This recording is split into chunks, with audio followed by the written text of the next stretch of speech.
Hello and welcome everybody to another A+ 1102 quiz where I'm going to give you a practice exam question for every single exam objective from the A+ 1102 examination, and we're going to go through why the right answers are right, why the wrong answers are wrong, and hopefully help you see where you're at and if you're ready to take the exam, or even just help you get ready to prepare to take that exam. Let's go ahead and get straight to it. A+ 1102 quiz. Let's go with question number 1, which reads, if my clicker will work, which reads, you just added a new USB microphone to your computer, but it is not recognized.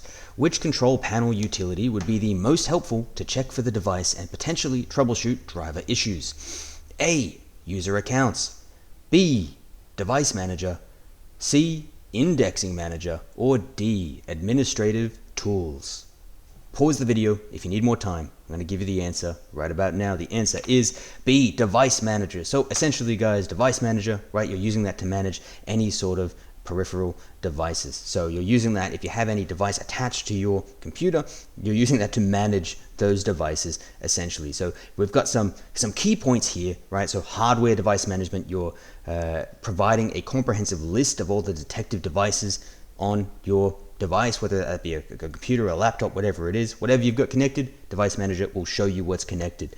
You've got driver information and troubleshooting, so it will help you sort out anything relating to driver issues as well. So maybe you don't have the right driver installed, you can actually go ahead and click on it and say, install the most relevant driver. You can view information about the driver for your microphone or whatever it is that's attached. Update drivers to the newest versions if available. You can say, hey, make sure I have the most recent version of this driver, and if I don't, please get it for me.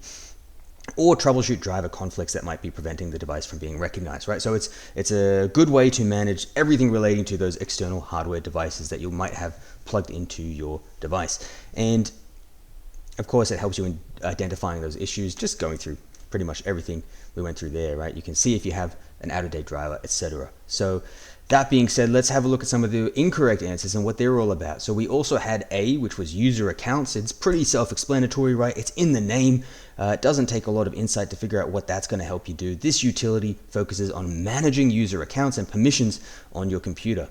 It would not be helpful for troubleshooting hardware devices or drivers, of course. So user accounts helps you manage issues and things relating to the accounts of users on your device. So if you want to set up specific permissions for any users, then you would use user accounts to do that. You also had indexing manager. Now this one's not as intuitive. So indexing manager is used to configure how Windows searches for files on your computer. So you can actually configure specifics in relation to how Windows actually goes about searching for files in your computer. And then we have administrative tools, which is of course related to helping you do system administration. Anything related to the administration of the system, you would require administrative tools to be able to do that, right? So those are just roughly what those mean. Of course, we'll need to do further study to be 100% prepared, but it's just a rough overview. Now, that came from exam objective 1.4, which reads, given a scenario, use the appropriate Microsoft Windows 10 control panel utility, and we have a wide variety of these utilities here available to us. So basically, you're going to need to understand how to use all of these, what to do with all of these. If you had a goal that you wanted to achieve, which one of these options would best help you reach that goal? And essentially, to get good at this, you're just going to need to practice using Control Panel. At the end of the day, you can open up Control Panel on your own device, have a look at what's within each of these sections. That would be my #1 recommendation, because the best way to get good at things, the best way to learn about things is to simply practice doing them. So open up these exam objectives and just practice navigating to each of these sections, and just take note of what it is you can actually do in these sections and have a go at changing particular settings, right? That's going to be the best way to get your head around this one. Now, that being said, we'll go ahead and move on to the next question, which reads, you are making your way through access control measures that have been put in place by your supervisors in order to ensure only authorized staff can enter the premises. If they have implemented biometric authentication, which of the following access measures are you least likely to encounter? A. Fingerprint scanners. B. Smart card scanners. C. Retina scanners. Or D. Palm print scanners. Pause the video if you need some time.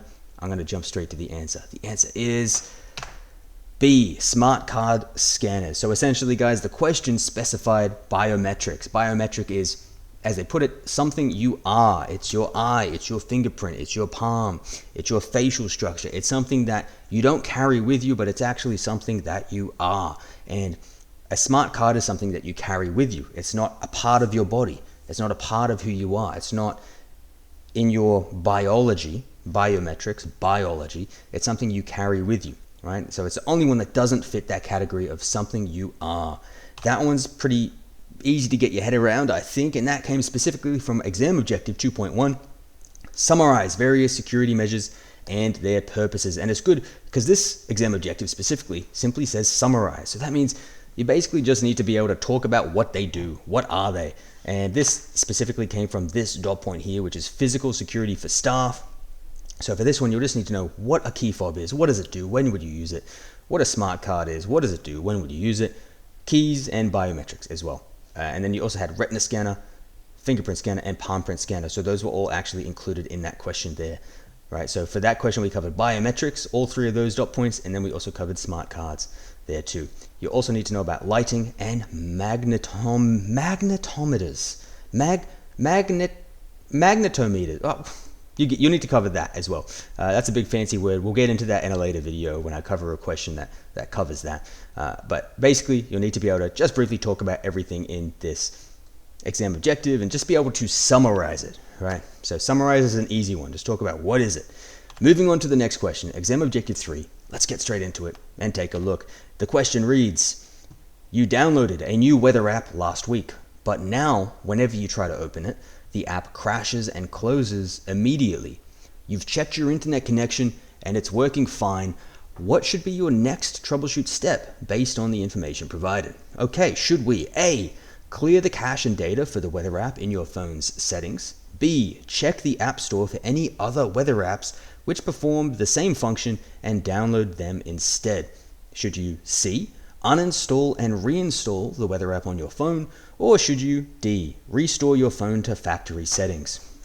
Pause the video if you feel like that's something you need to do, if you want to think about it a little bit more, and we're going to go ahead and get straight to the answer right about now. The answer is A, clear the cache and data for the weather app in your phone's settings. And the reason for that is simply, if we come back and have a look, right? So we downloaded this a week earlier, and it's implied that it was working okay, right? It says you downloaded a new weather app last week, but now that implies previously it was okay, but now whenever you try to open it, the app crashes and closes immediately. Okay, so it was okay, now it's not.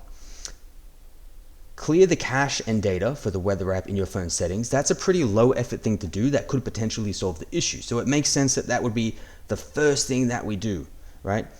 Are we going to immediately try to download another weather app? That's a bit extreme. We're just going to immediately write this off and download another one. We could even have the same issues with that one, right? So let's just, before we go and do anything drastic like uninstall it completely, let's just do some basic troubleshooting, right? Start low priority, slowly work our way to the more extreme options.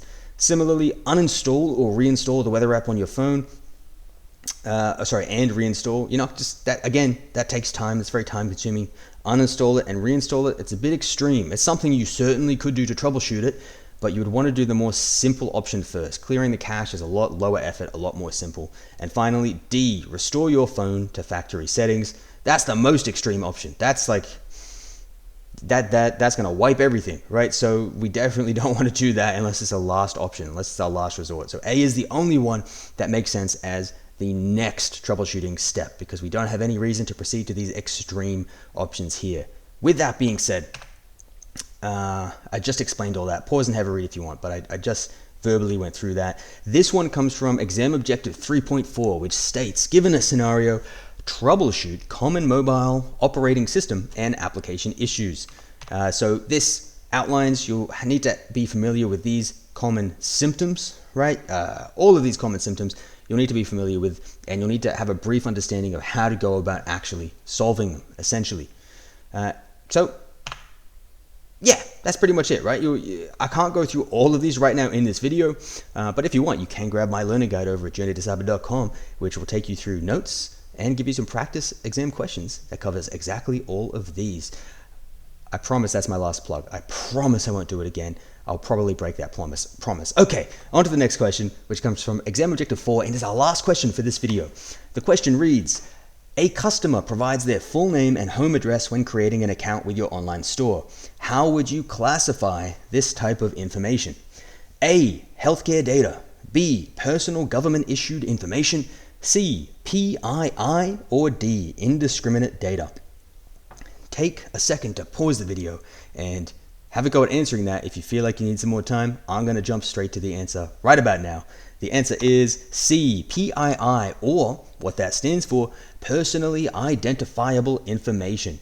So a brief breakdown. You can pause and have a read of these, but essentially I'll give you a brief breakdown of what each of these are.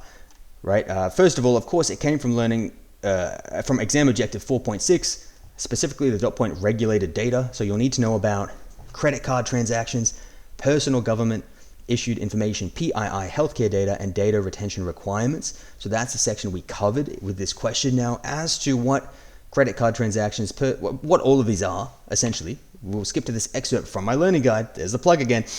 Regulated data is the overarching term for all of these data. It's basically any data that has to be regulated in any way, shape, or form. You can't just let it loose. You can't just let it free. You've got to it's regulated. You have to treat it in a specific way to ensure security. Otherwise, people are going to get their identity stolen. They'll go to the shop. They'll buy 17 cats. They'll start a cat farm.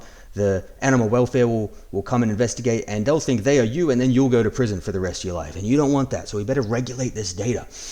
So credit card transactions, right? That's information related to credit card transactions.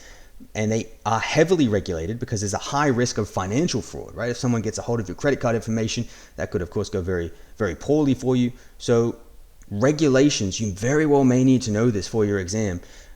Regulations, or a specific regulation you'll likely need to know, is the PCI DSS in relation to credit card transactions. And the way I think of this is I just look at the first letter.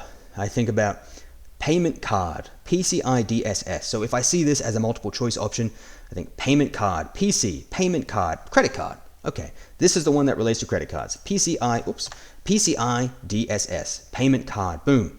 I'm looking for payment card, right? So that's how I remember that going into my exam. The next one, personal government issued information. This is anything specifically relating to information that the government gives out. So you're thinking about social security, your social security number if you're in America, things to that effect. The government formulates it and distributes it to you. There was a better one here. Where is it?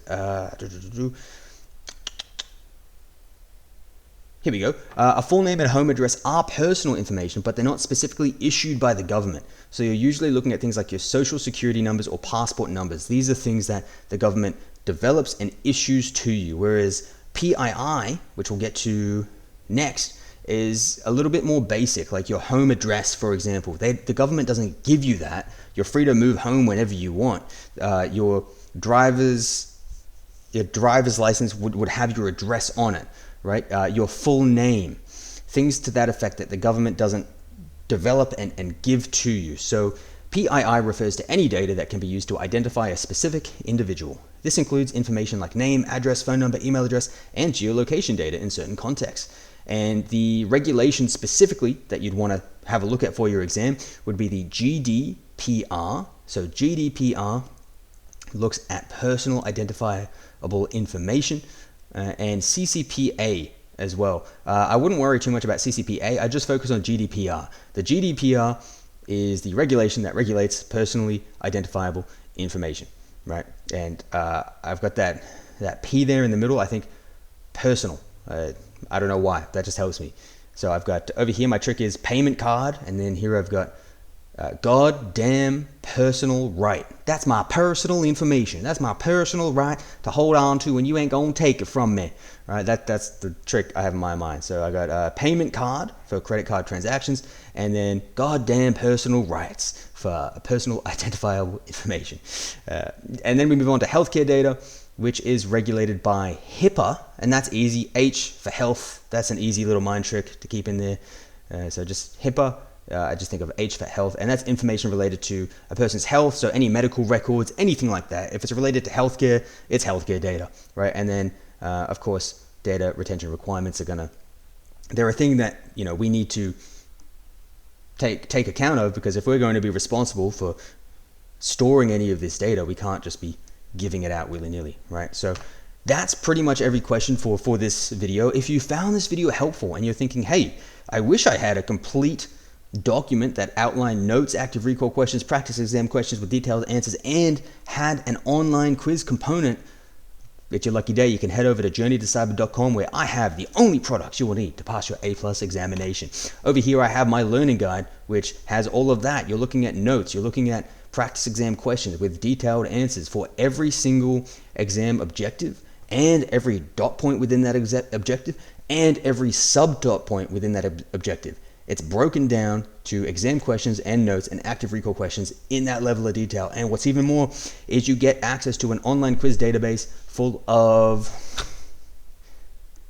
simulated examination experience in the form of quizzes with 45 questions each. And these quizzes are basically a digital version of the questions that's on paper, but it allows you to have a more exam-like experience, and it covers every single dot point within the exam objective. I can't emphasize that enough. It also tells you what part of the exam objectives that specific question is from.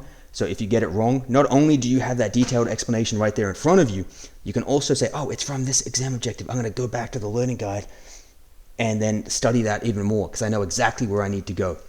And that was my biggest struggle when I was studying for the A+ course or the Security Plus or the Network Plus, any of them, was a lot of the resources I was using didn't break it down by exam objective and didn't tell me what exam objective that information I was looking at was from. So I wanted to fix that problem by giving you this really, really high value, high quality product. But look, guys, with that being said, that's it for today's video. Thank you for watching. I hope you found it useful, and I'll see you in the next one. Just remember, journeytocyber.com. Okay, I'm done. See you later, guys.